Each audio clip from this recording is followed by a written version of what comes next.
Hello students, welcome back to my channel. आज हम लोग देखेंगे थ्रैशिंग, जो आपके ऑपरेटिंग सिस्टम के बहुत ही इम्पॉर्टेंट एक टॉपिक है। ये जो ऑपरेटिंग सिस्टम है ये हमारे कंप्यूटर साइंस के कोर सब्जेक्ट है। ऑपरेटिंग सिस्टम को छोड़कर कोई भी हम लोग कंप्यूटर यूज़ नहीं कर सकते, चाहे मोबाइल फ़ोन हो, लैपटॉप हो, कोई भी हम लोग जो यूज़ करते हैं उसमें कोई ना कोई ऑपरेटिंग सिस्टम होता ही होता है। चाहे विंडोज़ 10 हो या फिर मोबाइल में एंड्रॉयड हो, जो कोई भी एप्लीकेशन हम लोग चला रहे हैं वो ऑपरेटिंग सिस्टम के थ्रू ही हम लोग यूज़ कर सकते हैं। तो ऑपरेटिंग सिस्टम के ये थ्रैशिंग जो है वो बहुत ही इम्पॉर्टेंट टॉपिक है। थ्रैशिंग की जो बात आती है तब हम लोगों के दिमाग में आता है आपका पेजिंग, आपका मेमोरी, साथ ही साथ डिग्री ऑफ मल्टी प्रोग्रामिंग का कॉन्सेप्ट भी हम लोगों के दिमाग में आता है। डिग्री ऑफ मल्टी प्रोग्रामिंग का कॉन्सेप्ट भी आता है। तो हम लोग एक एक करके हर एक टॉपिक को हम लोग एक एक करके देखेंगे, क्योंकि देखिए बूंद बूंद पानी से ही एक सागर बनता है। तो हम लोग ये paging, multi programming, degree of multi programming, memory, एक एक टॉपिक को देखने के बाद ही हम लोग थ्रैशिंग को अच्छी तरह समझ सकते हैं। थ्रैशिंग को अच्छी तरह से समझने के लिए हम लोगों को एक एक टॉपिक को देखना बहुत ज़रूरी है। चलिए वीडियो को अभी शुरू करते हैं, लेकिन वीडियो में आगे बढ़ने से पहले आप सबसे रिक्वेस्ट है, जो लोग मेरे चैनल पर नए हो वो सब मेरे चैनल को सब्सक्राइब ज़रूर कर दीजिएगा और अपने दोस्तों के साथ भी इसको शेयर ज़रूर कीजिएगा ताकि वो लोग भी इसका बेनिफिट उठा सके। चलिए अभी वीडियो को शुरू करते हैं। देखते हैं थ्रैशिंग क्या है। Thrashing in OS is a phenomenon that occur in computer system when the system spend too much time swapping data between, ध्यान रखिए यहाँ पर रैम एंड वर्चुअल मेमोरी, जहाँ पर वर्चुअल मेमोरी एंड रैम के अंदर कोई भी डेटा आपका या फिर कोई भी प्रोग्रामिंग में जो डेटा होता है वो एक दूसरे के साथ swap in and swap out होता है। उसी टाइम ये सिस्टम थ्रैशिंग को परफॉर्म करता है। इसका मतलब क्या है, देखिए हम लोग जब भी कहीं कंप्यूटर जब हम लोग यूज़ करते हैं वहाँ पर क्या होता है, एक प्रोग्राम होता है। तो हम लोग मैक्सिमम प्रोग्रामिंग कहाँ पर यूज़ कर सकते हैं, सीपीयू यूटिलाइजेशन। हम लोगों को मेन अचीवमेंट क्या है, सीपीयू का यूटिलाइजेशन, सीपीयू का मैक्सिमम यूटिलाइजेशन।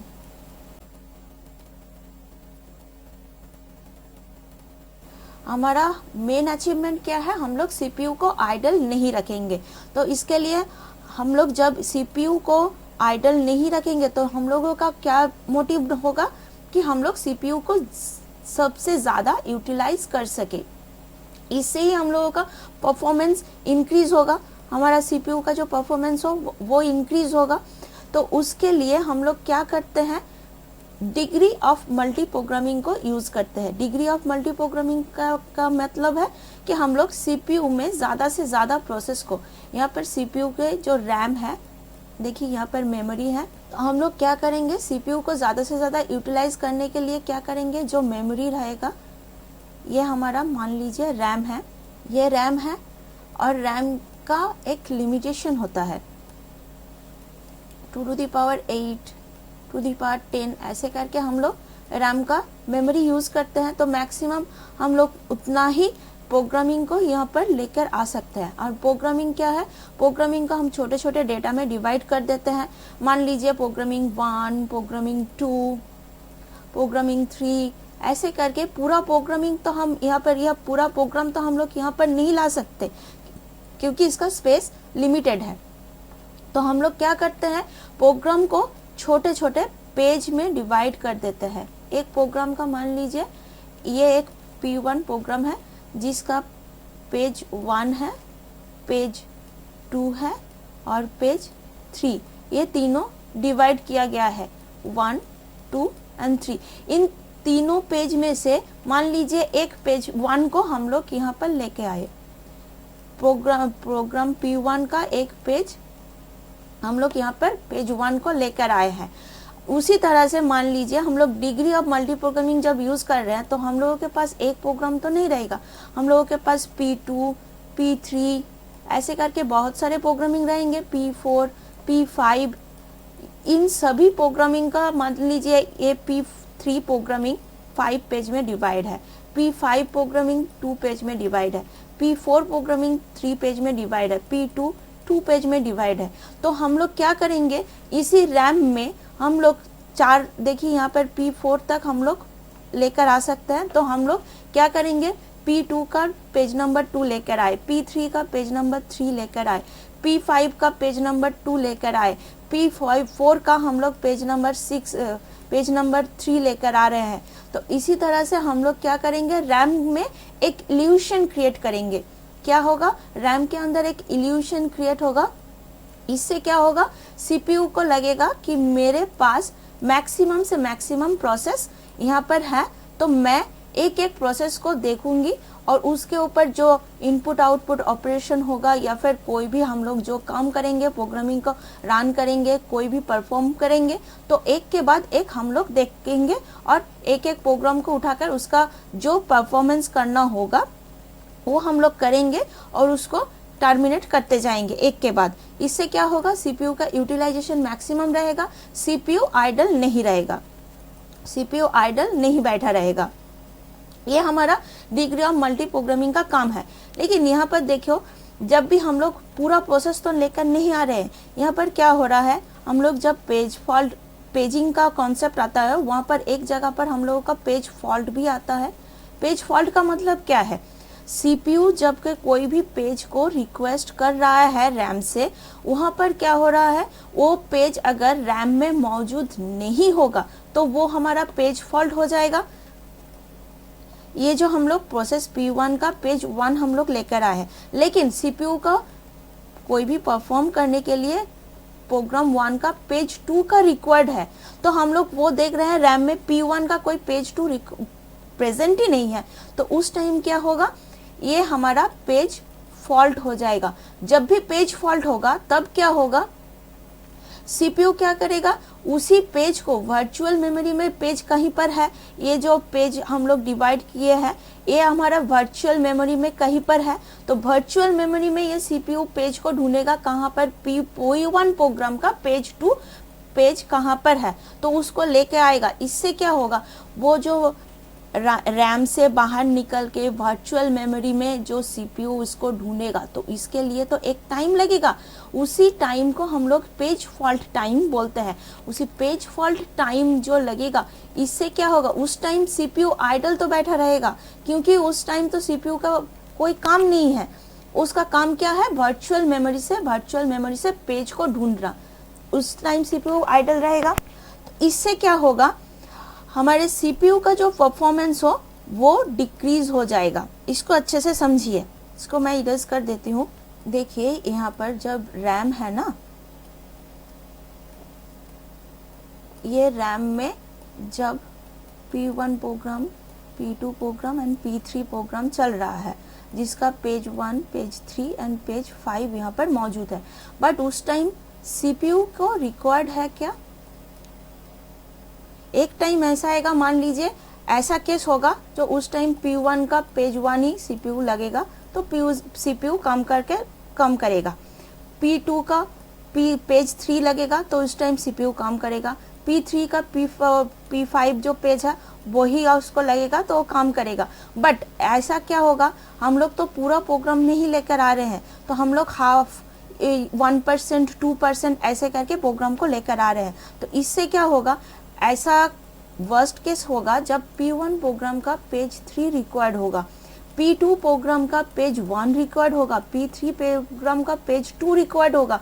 वो तो हमारे रैम में मौजूद नहीं है। उस टाइम क्या होगा, एक के बाद एक सीपीयू पेज फॉल्ट होता जाएगा। यहाँ पर भी पेज फॉल्ट होगा, यहाँ पर भी पेज फॉल्ट होगा और यहाँ पर भी पेज फॉल्ट होगा। तो एक के बाद एक पेज फॉल्ट होते होते क्या होगा, सीपीयू का यूटिलाइजेशन एकदम डिक्रीज हो जाएगा।